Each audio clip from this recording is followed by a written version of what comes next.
Hi, good morning, Vananda. Last class we can discuss about TDA abuse, that is regarding to the tobacco, drug and alcohol abuse. Now today we can discuss about the drugs. Basically, the drugs are the chemical substances used in the treatment of cure and prevention of diseases, so as to enhance one's physical are mental well being. Basically drugs అనేటివి దేనికి use చేస్తామంటే మనకు డిసీజెస్ని cure చేసి మన యొక్క body ఫంక్షన్ని and mental indicates brain ఫంక్షన్ని ప్రాపర్గా యూజ్ చేసుకోవడానికి పనికొస్తుంది. That is the meaning of the drug. Beyond the dose it will be leads to so many problems. అంటే మనకు జ్వరం వస్తే ఒక పారాసెటమాల్ ట్యాబ్లెట్ వేసుకుంటాం. That is they having A drug, having a chemical substances for curing of fever. If you take more than అంటే ఒక tablet కన్నా దానికన్నా మించి కానీ ఎక్కువ తీసుకున్నాం అనుకో, that will be indicates the abuse. It will be leads to so many problems. Now here for hundreds of years several plants, fruits and seeds with a hallucinogenical properties. అంటే కొన్ని ప్లాంట్స్లో మన యొక్క పూర్వీకులు, మీరు ఆయుర్వేదిక్ మెడిసిన్స్ అన్నీ చూస్తూ ఉంటాం. పూర్వీకులు మెడిసిన్స్ ఎక్కడి నుంచి తయారు చేస్తున్నారు?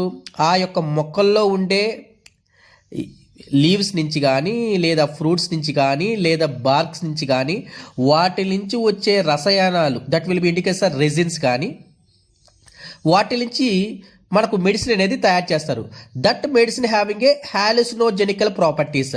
హాలెసినోజెనికల్ ప్రాపర్టీ అంటే భ్రాంతి, అంటే ఏదో సెడేషన్కి, మత్తుకు లోనవ్వడం అని అర్థం. Hallucinogenical properties has been used as a medicine and religious ceremonies. Religious ceremony that is named as a bhang. మనకు హోలీ ఫెస్టివల్లో ఇప్పుడు కలర్స్ కొట్టుకుంటున్నారు, బట్ మన యొక్క పాతకాలంలో కొన్ని మొక్కల యొక్క సీడ్స్ నుంచి అలా గట్టిగా ప్రెస్ చేస్తే నీకు ఒక రెడ్ కలర్ డ్రాప్లెట్స్గా వచ్చేటి అనమాట. దాన్ని ఈ హోలీ ఫెస్టివల్కి యూజ్ చేసేవాళ్ళు. That is called as a bhang. And then when this are taken for the purpose other than the medicinal use, ఇవి ఏవైతే హాలోసినోజెనికల్ ప్రాపర్టీస్ ఉన్నాయో కొంతవరకు యూజ్ చేస్తేనే they can be used as a medicine. Here the folk medicine indicates traditional మెథడ్లో మనం కానీ drugs కానీ use చేస్తే అలాంటి మెడిసిన్ మనం ఏమంటామంటే ఫోక్ మెడిసిన్ అని అంటాం. Now here what having a hallucinogenical properties up to certain limit they can used as a medicine. Beyond that excess amount it will be leads to impairment of physical and physiological function. మన యొక్క body function అనేది దెబ్బతింటది.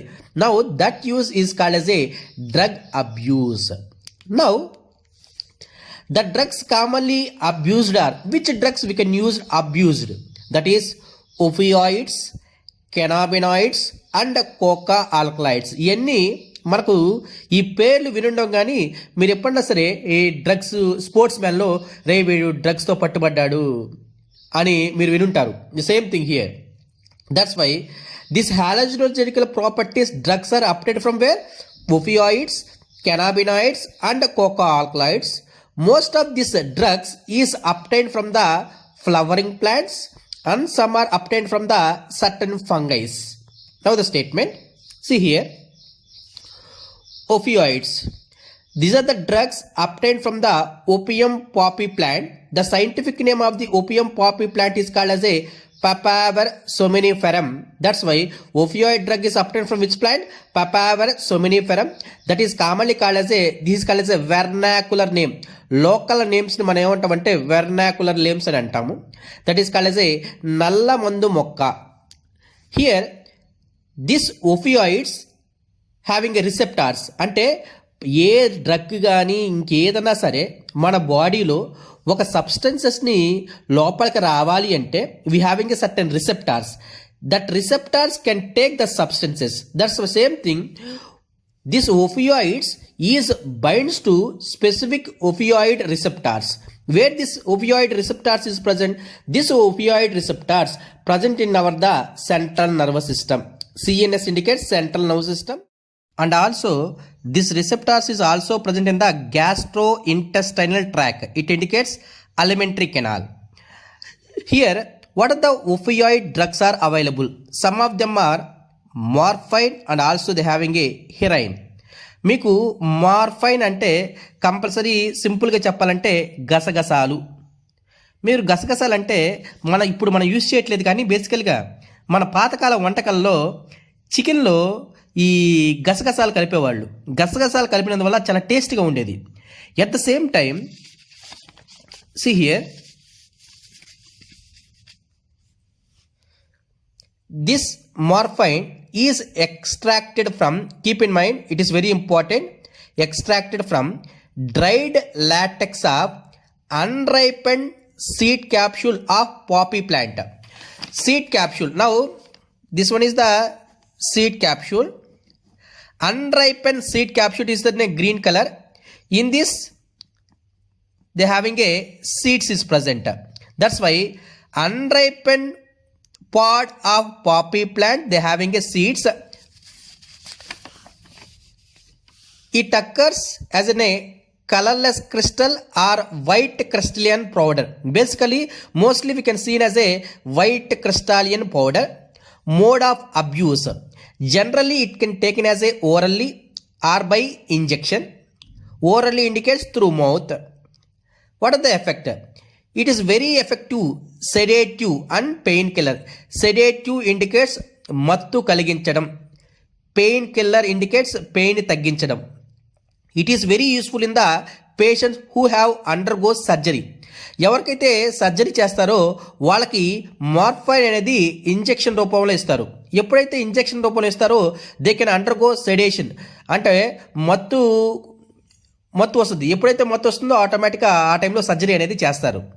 ఇక్కడ మనకు పాతకాలంలో ఎవరికైనా పంటి నొప్పి వచ్చినా కూడా ఏం చేసేవాళ్ళంటే ఈ మార్ఫైన్ని నోట్లో వేసుకొని ఎక్కడైతే నొప్పి ఉందో అక్కడ తినేవాళ్ళు. దాని ద్వారా ఏమవుతుందంటే సెడేషన్ మత్తు వచ్చేసి పెయిన్ అనేది తగ్గుద్ది. ఇంకా విషయం చెప్పాలంటే ఇంకా చాలా పాతకాలంలో ఈ డెలివరీ టైంలో ఫీమేల్స్కి ఆ పెయిన్ని తట్టుకోవడానికి నోట్లో ఈ మార్ఫైన్ని వేసిన ద్వారా ఆ తినేదానికి సెడేషన్ వచ్చేసి పెయిన్ కిల్లర్, పెయిన్ కూడా తగ్గించే ఉండేదన్నమాట. And then heroin. See, morphine and heroin, they both is under the opioids only. But what is differentiation between morphine and heroin means diacetylation of morphine. It means the morphine is combined with the acetyl compound that is called as a heroin. That's why it is a white, bitter, odorless, crystalline compound obtained by acetylation of morphine, that is called as a diacetylation of morphine. It is commonly called as what? Smack. Generally it can taken as a snorting అంటే ఆ crystals చేతిలో వేసుకుని rupture చేసి powder లాగా తీసుకోవడం అనమాట. And through injections. Heroin is a depressant and slow down the body function.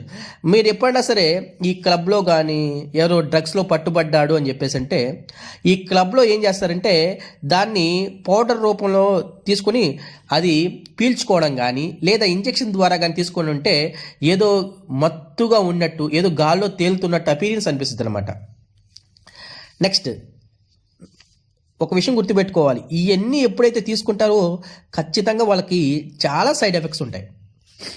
Next one, cannabinoids. Cannabinoids is the group of chemical obtained from the Indian hemp plant. Our Indian hemp plant is cannabis sativa, that is called as a గంజాయి మొక్క. మీరు బయట వినుంటారు గంజాయి కాలుస్తున్నారు అని. They interact with, they having a cannabinoid receptor. This cannabinoid receptors present in brain. It means it is under the central nervous system. Now, where this drug is obtained? From the cannabinoids, flower tops, leaves and resins of these plants. Resins indicate some of the substances which is released from the plant, that is called as resins. Various combination, it is very important one. The combination either with the tops and leaves or leaves with resins, they can form so many combination. These are market they can obtain as a marijuana, hashish, charas and ganja. These are the combinations. Mostly these cannabinoids are being abused by sports persons. ఎందుకంటే అది ఎప్పుడైతే అలాంటి drugs మనం తీసుకుంటామో అది brain నుంచి cardiovascular system మీద act అవుతుంది. కార్డియోవాస్కులర్ సిస్టమ్ మీద ఎప్పుడైతే యాక్టింగ్ అవుతుందో అప్పుడు నీకు ప్రెషర్ అనేది చాలా ఎక్కువ ఉంటుంది, చాలా ఎనర్జెటిక్గా ఉంటావు. ఆ ఎనర్జెటిక్గా ఉంటే నువ్వు తొందరగా అలసిపోవు అనమాట. చాలా ఫాస్ట్గా పరిగెత్తడం కానీ నీ యాక్టివిటీస్ చాలా హైపర్గా ఉండడం కానీ జరుగుద్ది అనమాట. And then coca alkaloids are also called as a cocaine. It is also a white crystalline alkaloid that is obtained from the leaves of coca plant. Here the coca plant is called as a Erythroxylum coca. It is a native of the South America. It is commonly called as coke or also called as a crack. It is used as a snorting, పొడి చేసుకొని తీసుకోవడం అనమాట. But see here, it has a potent of stimulation action of central nervous system and interfere with the transport of neurotransmitter that is called as a dopamine. మనకు మన బాడీలో message ఒక place నుంచి ఇంకొక ప్లేస్కి వెళ్ళాలంటే ఖచ్చితంగా న్యూరో ట్రాన్స్మిటర్స్ అనేవి రిలీజ్ అవుతాయి. What are neurotransmitter? Neurotransmitter is the chemical substances releases from the neuron, that is the from nerve cell. ఆ న్యూరో ట్రాన్స్మిటరు మన బాడీని ఎగ్జైటేషన్ అన్నా చేయొచ్చు లేదా డిప్రెషన్ అన్నా చేయొచ్చు. Now here the neurotransmitter is what? Dopamine. Hence it produce a sense of euphoria. Euphoria అంటే ఏదో చాలా హ్యాపీనెస్ అనమాట, ఒక మత్తులో ఒక ఆనందానికి లోను కావడం అని అర్థం. అండ్ ఇంక్రీజ్ ద ఎనర్జీ, బాగా కొద్ది యాక్టివ్గా ఉండడం. And excess dose causes A hallucination. ఎక్కువ డోస్ తీసుకుంటే ఆ హ్యాపీనెస్లో ఎవరు ఉన్నారో లేదో ఊహించుకోవడం అంట, భ్రాంతికి గురి కావడం. నీకు కంటిన్యూగా అలాగని చేసుకుంటూ ఉంటే ఏదన్నా సరే, మీరు ఒపియాయిడ్స్ కానీ కెనాబినాయిడ్స్ కానీ కోకా ఆల్కలాయిడ్స్ కానీ ఇవన్నీ ఎప్పుడు తీసుకుంటారో ఫస్ట్ బాగానే ఉంటుంది. దాని తర్వాత ఎంత వీక్నెస్ అవుతుందంటే ఒక్కసారి 2 సార్లు తీసుకున్న తర్వాత ఇంకా అది కానీ తీసుకోకపోతే అమ్మో ఇంకా తీసుకోకపోతే మనం చనిపోతామే, చాలా ఇబ్బంది గురి అవుతుంది. ఇప్పుడు ఈవెన్ మీకు ఈ last previous year Raviteja brother చనిపోయాడు. దేని ద్వారా చనిపోయాడు? By the taking off drugs. That's why be careful regarding to the drugs. Once it will be taken, it will be leads to so many severe problems and side effects, reproductive health problems, cardiac problems and also central nerve system problems. It will be takes place. Tomorrow class we can discuss about remaining topic.